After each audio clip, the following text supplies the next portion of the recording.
BJP के राष्ट्रीय प्रवक्ता संजू वर्मा का बयान, नागपुर हिंसा पर कुछ महत्वपूर्ण बातें कहना जरूरी है।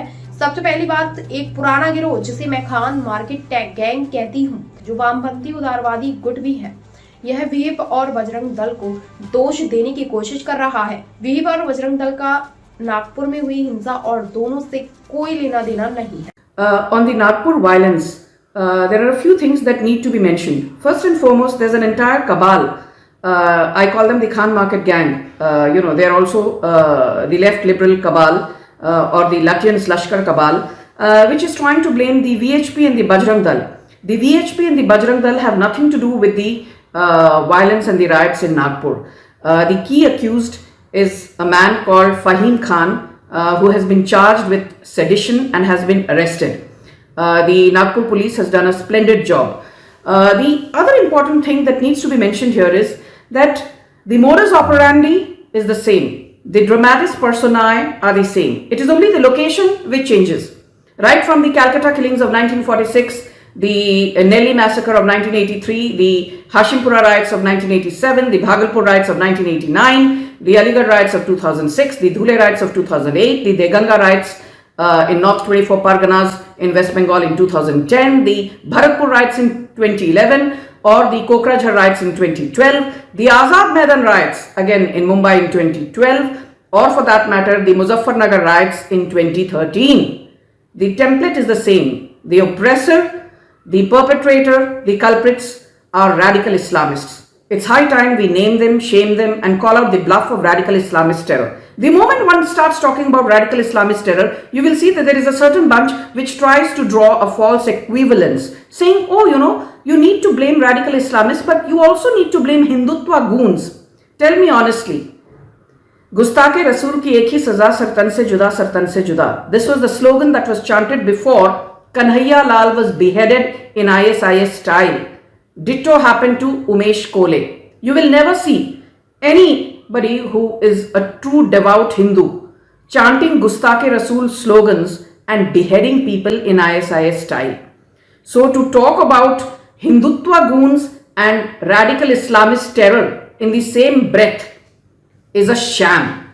Let's be very clear that even if you look at the Shaheen Bagh riots, which started on the 15th of December 2019 and went on well into February 2020, the perpetrators from a certain community were at the center of it all. The key accused is somebody called Tahir Hussain. Then let's look at, go back in time to what happened on the 27th of February 2002. The Sabarmati Express was set on fire and 59 car sevaks, including young children, were burnt to death. The perpetrators from a certain community, radical Islamists. Or for that matter, look at, like I said, on August 11, 2012. It was the Raza Academy, a hardened radical Islamist outfit, which was at the center of the riots that happened with police force, particularly women police constables being molested by radical Islamist jihadis. More recently, look at what happened on the 13th of October 2024 when in the Bahraich district of Uttar Pradesh, Ram Gopal Mishra was killed simply for celebrating Durga Puja. Or for that matter, let's not forget what happened at Sambhal in November 2024, on the 24th of November 2024, when Circle Officer of Sambhal, Anuj Chaudhary, was shot at by Islamist radical miscreants who hurled Molotov cocktails. They were carrying swords, boulders, stones, knives, and they attacked the police force. Now people might say, why can't the state showcase its might? The state showcases its might, but the state follows the constitution, the state follows the law. The state does not act on an impulse. The state does not behave in a premeditated manner. But these radical Islamists behave in a premeditated, preconceived manner. And that is what needs to be called out. So stop rationalizing radical Islamist terror. Also, the violence in Mao on the 9th of March 2025 after India won the cricket match. I mean, Hindus were simply, every well-meaning Indian was simply celebrating India's victory. And what happened? Hindus were attacked by people from a certain Jamaat. And I don't need to tell you who they are. And the same goes for what happened in Nagpur when violence started on the 17th of March 2025. So Fahim Khan is not just a radical Islamist. Fahim Khan, the key perpetrator of the Nagpur riots, basically represents an ideology, the radical Islamist ideology, which is bloodthirsty, which is intolerant, and more importantly, which is hypocritical. You will see people from this Jamaat sitting on television debates and waxing eloquent about secularism. But they are not secular. Don't get fooled by them. I simply have this to say. There are many well-educated Muslims who are well-meaning. They love their country. They are true nationalists. They love India. They are true sons and daughters of the soil.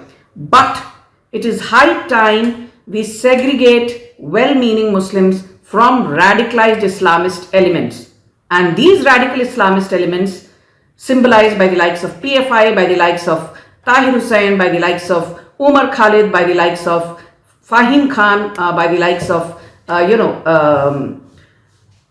Iqbal Shoaib, one of the key accused in the Sambhal violence. These are the kind of people who are doing disservice to the entire Muslim community. But it's high time we don't make a false equivalence between radical Islamists and VHP and Bajrang Dal. VHP and Bajrang Dal protest peacefully. They do not say Gustakh Rasool ki ek hi saza and behead people. So don't draw false equivalences and do a disservice to VHP and Bajrang Dal, which are well-meaning organizations, well-meaning institutions. But yes, do call out, name and shame radical Islamists.